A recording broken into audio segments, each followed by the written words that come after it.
I thought we'd do another little deep dive into Trojan Horse. If you don't know, Trojan Horse is our current single. It's out now. You can stream, download it wherever it is that you get your music. If you have already done that, you've streamed, supported, downloaded, then we are eternally grateful. Honestly, thank you. We cannot actually thank you enough for that. If you knew the song was out and you just couldn't be bothered, don't like it, then we're a little disappointed, but what are we going to do? Eh? So, I thought today we'd maybe talk about how we landed on the title Trojan Horse, which in fact is probably threefold. So there's a lyric within the song, if you've heard it, that references how the Greek army used the Trojan horse in order to breach the defences of the Trojan army and win the Trojan War.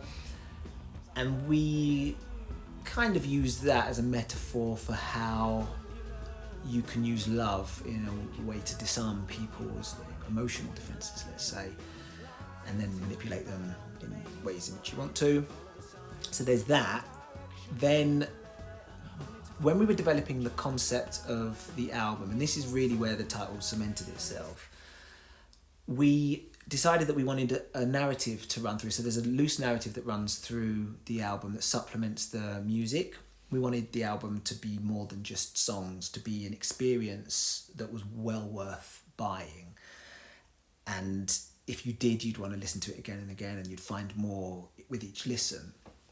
So we wanted it to be layered and things along those lines. And the concept, I'm not going to go into too much detail about that, but the concept touches upon the metaverse, apps, social media, how we are living in an online world all the more frequently at the moment. And so Trojan Horse being a virus sort of wove its way into the fabric of what we were trying to do in creating the album. And then I suppose when we landed on the title, the British Museum, for the album, and even though it alludes to the physical British Museum, it's not about the actual British Museum.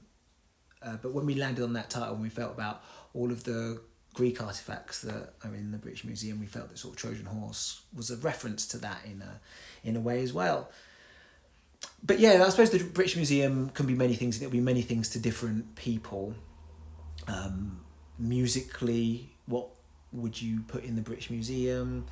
Culturally, what would you put in the British Museum? Is Britain itself becoming a museum of sorts due to its changing place in the world? And things along those lines. There's multiple layers to the concept of the album, and Trojan Horse within that we felt was sort of nestled in quite nicely. So that's about that really. We hope that, I say we, it's just me here, I hope that you found that of some interest. The album itself is actually available to pre-order now. You can go to the link in our bio. I'm not sure why I'm pointing over there. The bio is not there, but you can go to the link in our bio, follow the link to our merch store, get the album. It's available on vinyl, a couple of kinds of vinyl. It's available on CD as well. We think you're going to love it. We hope you do. If you liked anything that we were talking about, and if you liked our previous drops, then why not go and pre-order it? We promise you won't be disappointed. And if you are disappointed, then again, we'll be disappointed. We're disappointed more in you though. But anyway, I'm going to leave. Peace out and be well.